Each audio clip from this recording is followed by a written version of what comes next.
हाय, I'm Avani Arya और आप देख रहे हैं नागपुर न्यूज बुलेटिन। आइए नजर डालते हैं दिन भर की कुछ खबरों पर। कामठी के पास महसाला में मेरी पॉस्पिन अकेडमी स्कूल में 8th क्लास में पढ़ने वाले स्टूडेंट सम्यक कलम्बे की स्कूल बस से ही कुचले जाने के बाद स्टूडेंट्स के पेरेंट्स का गुस्सा स्कूल के खिलाफ फट पड़ा। शनिवार 26 नवंबर को स्कूल में सैकड़ों की तादाद में पेरेंट्स पहुंचे और पेरेंट्स ने स्कूल और एडमिनिस्ट्रेशन के खिलाफ नारेबाजी की। इस समय सम्यक के पिता दिनेश कलम्बे ने बताया कि एक्सीडेंट के बाद सही समय पर अगर सम्यक को तुरंत इलाज मिला होता तो वो बच सकता था। उन्होंने स्कूल पर यह भी आरोप लगाया कि एक्सीडेंट के बाद सम्यक काफी देर तक वहीं पड़ा रहा। उन्होंने मेरी पॉस्पिन अकेडमी स्कूल पर मैनेजमेंट पर कल्पेबल होमिसाइड के तहत मामला दर्ज करने की मांग की है। वहीं मौजूद पेरेंट्स ने भी स्कूल के खिलाफ कार्रवाई करने की मांग की। समय के एक्सीडेंट के बाद से ही स्कूल के खिलाफ पेरेंट्स में गुस्सा दिखाई दे रहा है।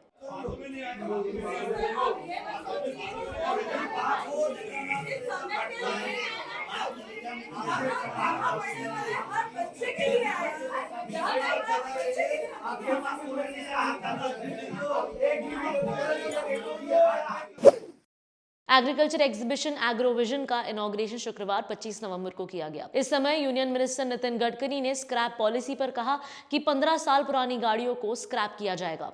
उन्होंने कहा कि उन्होंने एक फाइल पर सिग्नेचर किए हैं। पीएम मोदी भी इस डिसीजन से अग्री है। इस डिसीजन के बाद राज्य सरकारों को भी स्क्रैप करने के लिए बता दिया गया है। उन्होंने कहा कि राज्यों से उम्मीद है कि वे 15 साल पुराने ट्रक्स, बसेस, कार्स और टू व्हीलर्स को स्क्रैप करेंगे। गडकरी के मुताबिक इसके लिए जगह जगह पर स्क्रैपिंग यूनिट को शुरू कर दिया जाएगा। इससे एम्प्लॉयमेंट को बढ़ावा मिलेगा और पोल्यूशन भी कम होगा। उन्होंने कहा कि फ्लेक्स इंजन और इलेक्ट्रिक इंजन की गाड़ियों को लोग खरीदे। इस कार्यक्रम में मध्य प्रदेश के सीएम शिवराज सिंह चौहान भी मौजूद थे। वो विदर्भ से हम लोग पूरी तरह पेट्रोल डीजल को, वैसे तो देश से हद्दपार करने का हमने निर्णय किया है ट्रांसपोर्ट मंत्री होने के नाते, और कल ही मैंने एक फाइल पर साइन की है।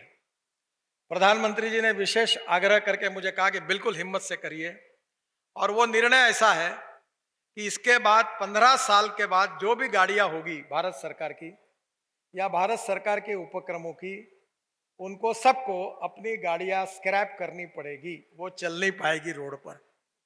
और अब मैंने शिवराज जी यही भारत सरकार की नीति को सभी राज्य सरकार को भेजा है कि वो भी अपने अंगीकृत कारपोरेशन में और सरकार में 15 साल पूरे किए हुए ट्रक, बसेस, कार सब वो स्क्रैप करे, और स्क्रैपिंग के यूनिट हर जिले में 2-2, 3-3, 4-4 खुलेंगे, जिससे रोजगार मिलेगा।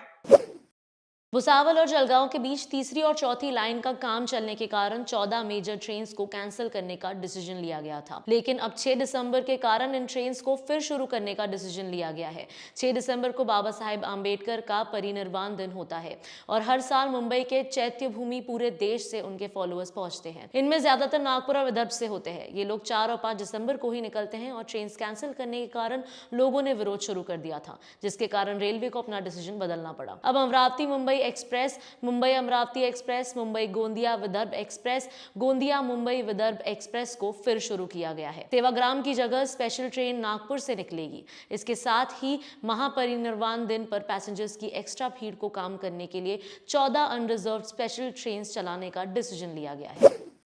नागपुर शहर के सोनेगांव में शुक्रवार 25 नवंबर को एक प्रॉपर्टी डीलर ने अपने ही बिजनेस पार्टनर के साथ 30,09,983 रुपए का फ्रॉड किया है। पुलिस की जानकारी के अनुसार सोमलवाड़ा में रहने वाले प्रॉपर्टी डीलर आनंद कुमार नहार और आरोपी मनोज उराड़े बिजनेस पार्टनर्स हैं। दोनों dreamland real estate development company में पार्टनर है। सोनेगांव पुलिस के मुताबिक 13 मई से 6 अगस्त 2022 के बीच मनोज ने आनंद कुमार के परमिशन के बिना कंपनी के ज्वाइंट अकाउंट से आनंद कुमार के फेक सिग्नेचर्स करके चेक और आरटीजीएस करके 30,09,983 रुपए दूसरे अकाउंट में ट्रांसफर कर दिए। इसको लेकर दोनों में झगड़ा हो गया और मामला पुलिस स्टेशन पहुंचा। पुलिस ने इन्वेस्टिगेशन के बाद आरोपी मनोज को गिरफ्तार कर लिया है। कांग्रेस नगर के शिवाजी साइंस कॉलेज के बीएससी के स्टूडेंट्स के एग्जाम के टाइम टेबल समय से पहले आने की वजह से स्टूडेंट्स में काफी नाराजगी है। शनिवार 26 नवंबर को कॉलेज के स्टूडेंट्स ने जानकारी देते हुए बताया कि बीएससी के 3rd सेमेस्टर की एग्जाम्स 9 दिसंबर से स्टार्ट होने वाली है, जबकि 13 सितंबर से ही क्लासेस स्टार्ट हुई थी। 22 नवंबर को एग्जाम का टाइम टेबल निकाला गया है। वही स्टूडेंट्स का यह भी कहना है कि दूसरे क्लासेस के सेमेस्टर की क्लासेस 1 अगस्त से स्टार्ट हुई थी। उनकी एग्जाम्स 20 दिसंबर के बाद होगी, यानी सिर्फ 3rd थर्ड सेमेस्टर के स्टूडेंट्स के साथ ही अनफेयर काम किया जा रहा है। स्टूडेंट्स की जानकारी के मुताबिक करीब 400 स्टूडेंट्स बीएससी थर्ड सेम में स्टडी कर रहे हैं। एग्जाम्स के 15 दिन पहले नोटिस दिया जाना गलत है। स्टूडेंट्स का कहना है कि सिर्फ 60 दिनों की क्लासेस हुई थी, सिलेबस भी पूरा नहीं हो पाया था। इस बारे में जब टीचर्स से बात की गई तो उनका कहना था कि हम इसमें कुछ नहीं कर सकते। इस वीडियो के प्रोड्यूसर हैं विक्रांत शांडिलिया, स्क्रिप्ट लिखी है शमानंद तायडे ने और कैमरा के पीछे है नितिन मानकर। आज के लिए इतना ही, कल फिर मिलेंगे नई न्यूज बुलेटिन के साथ।